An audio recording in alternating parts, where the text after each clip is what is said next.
شروع اللہ کا نام لے کر جو بڑا مہربان نہایت رحم والا ہے، حامیم۔ اس کتاب کا اتارا جانا خدائے غالب اور دانا کی طرف سے ہے۔ بے شک آسمانوں اور زمین میں ایمان والوں کے لیے خدا کی قدرت کی نشانیاں ہیں، اور وہ تمہاری پیدائش میں بھی اور جانوروں میں بھی جن کو وہ پھیلاتا ہے یقین کرنے والوں کے لیے نشانیاں ہیں، اور رات اور دن کے آگے پیچھے آنے جانے میں، اور وہ جو خدا نے آسمان سے ذریعہ رزق نازل فرمایا، پھر اس سے زمین کو اس کے مر جانے کے بعد زندہ کیا، اس میں اور ہواؤں کے بدلنے میں عقل والوں کے لیے نشانیاں ہیں۔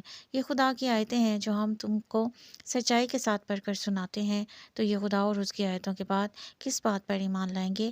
ہر جھوٹے گناہ گار پر افسوس ہے کہ خدا کی آیتیں اس کو پڑھ کر سنائی جاتی ہیں تو ان کو سن تو لیتا ہے مگر پھر غرور سے ضد کرتا ہے گویا ان کو سنا ہی نہیں۔ سو ایسے شخص کو دکھ دینے والے عذاب کی خوشخبری سنا دو، اور جب ہماری کچھ آیتیں اس سے معلوم ہوتی ہیں تو ان کی ہنسی اڑاتا ہے۔ ایسے لوگوں کے لیے ذلیل کرنے والا عذاب ہے، ان کے سامنے دوزخ ہے، اور جو کام وہ کرتے رہے کچھ بھی ان کے کام نہ آئیں گے، اور نہ ہی وہی کام آئیں گے جن کو انہوں نے خدا کے سوا معبود بنا رکھا تھا، اور ان کے لیے بڑا عذاب ہے۔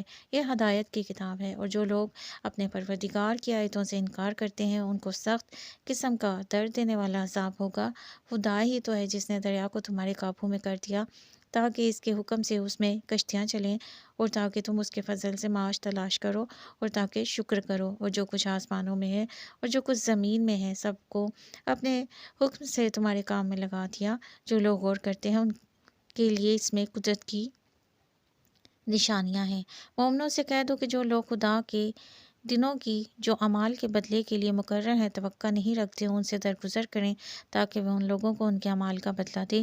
جو کوئی عمل نیک کرے گا تو اپنے لیے، اور جو کوئی برے کام کرے گا تو اس کا ضرر اسی کو ہوگا۔ پھر تم اپنے پروردگار کی طرف لوٹ کر جاؤ گے، اور ہم نے بنی اسرائیل کو کتاب ہدایت اور حکومت اور نبوت بخشی، اور پاکیزہ چیزیں عطا فرمائی، اور اہل عالم پر فضیلت دی، اور ان کو دین کے بارے میں دلیلیں عطا کی۔ تو انہوں نے جو اختلاف کیا تو علم آ چکنے کے بعد آپس کی ضد سے کیا۔ بے شک تمہارا پروردگار قیامت کے دن ان میں ان باتوں کا جن میں وہ اختلاف کرتے تھے فیصلہ کرے گا۔ پھر ہم نے تم کو دین کے کھلے رستے پر قائم کر دیا، تو اسی رستے پر چلو، اور نادانوں کی خواہشوں کے پیچھے نہ چلنا، یہ خدا کے سامنے تمہارے کسی کام نہیں آئیں گے۔ اور ظالم لوگ ایک دوسرے کے دوست ہوتے ہیں، اور خدا پرہیزگاروں کا دوست ہے۔ یہ قرآن لوگوں کے لیے دانائی کی باتیں ہیں، اور جو یقین رکھتے ہیں ان کے لیے ہدایت اور رحمت ہے۔ جو لوگ برے کام کرتے ہیں کیا وہ یہ خیال کرتے ہیں کہ ہم ان کو ان لوگوں جیسا کر دیں گے جو ایمان لائے اور عمل نیک کرتے رہے، اور ان کی زندگی اور موت یکساں ہوگی؟ یہ جو دعوے کرتے ہیں